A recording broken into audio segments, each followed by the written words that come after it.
The memory engine. In the year 2134, memory had become a commodity. Not ideas, not emotions. Literal, extractable memory. Harvested, archived, bought, injected.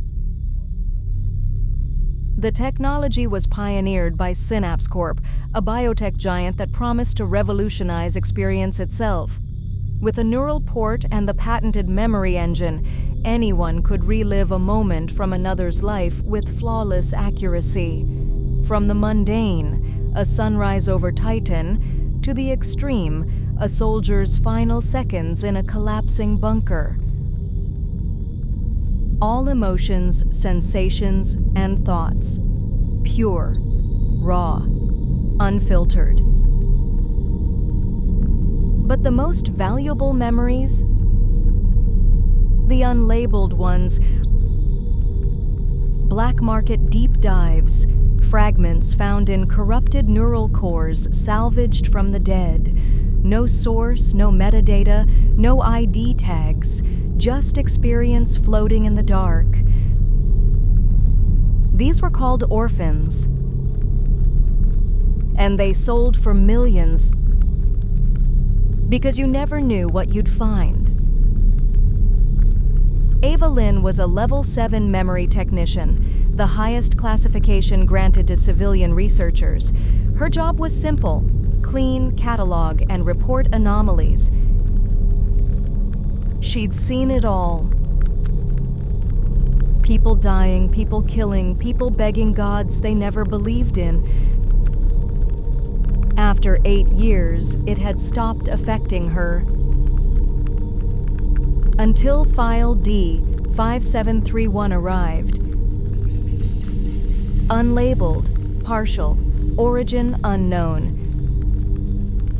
Standard protocol: run a passive scan, no emotional sync, no sensory injection.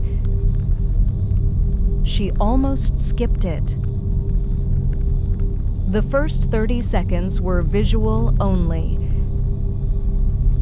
A metallic corridor, walls damp with condensation, low gravity, environmental indicators blinking red. A figure, blurry, walks toward the camera, clad in a faded jumpsuit. No timestamp, no logs. Then came the sound.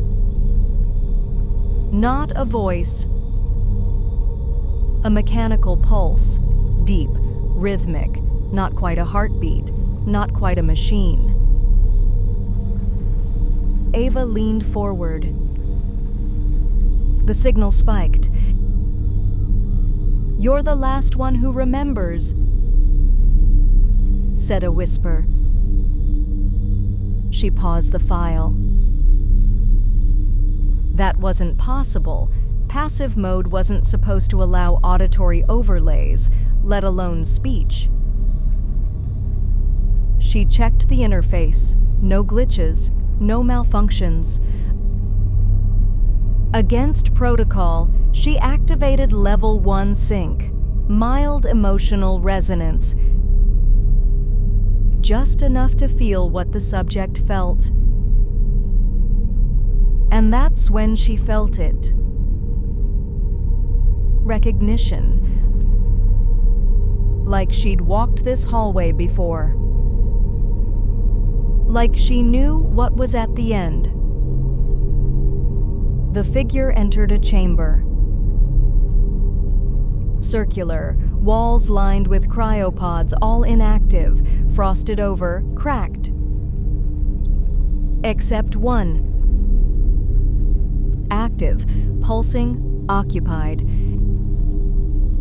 Ava zoomed in. Her breath caught. Inside the pod was herself. Not someone who looked like her.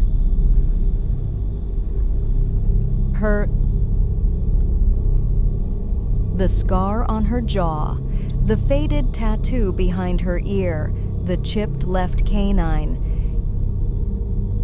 even the tiny freckle near her right collarbone, usually hidden beneath her uniform. Her hands began to tremble. She tried to exit the file. System error. The lights flickered in her lab. The smell of ozone filled the air. She pulled the headset off, but the cryopod remained, reflected in the observation glass. Her screen rebooted. Memory integration 8%. She hadn't started integration. She hadn't authorized anything. The whisper returned. It's not playback, it's recovery. Suddenly, scenes flooded in. Not memories. Versions. Hundreds. Thousands. Each time, she was someone slightly different, slightly wrong. Ava Lynn with a different accent, a different job, a different death. But always the same end, discovering the pod. Realizing she'd been watching herself and trying, always too late, to escape. Memory integration, 16%. She initiated a manual purge. Access denied. She activated lockdown. Override failed. She screamed. No sound came.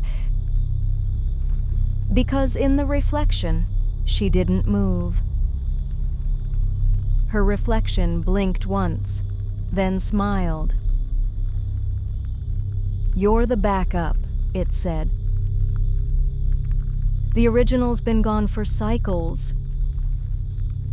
She collapsed.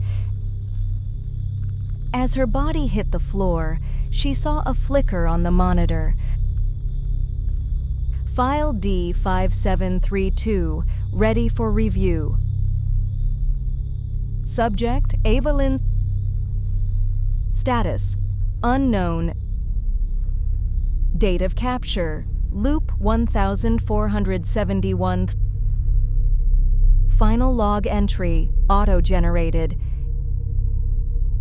Ava Lynn, memory technician, decommissioned at 0317 UTC. No biometric data recovered. The memory engine continued to operate because memory doesn't die. It simply waits for someone to remember it.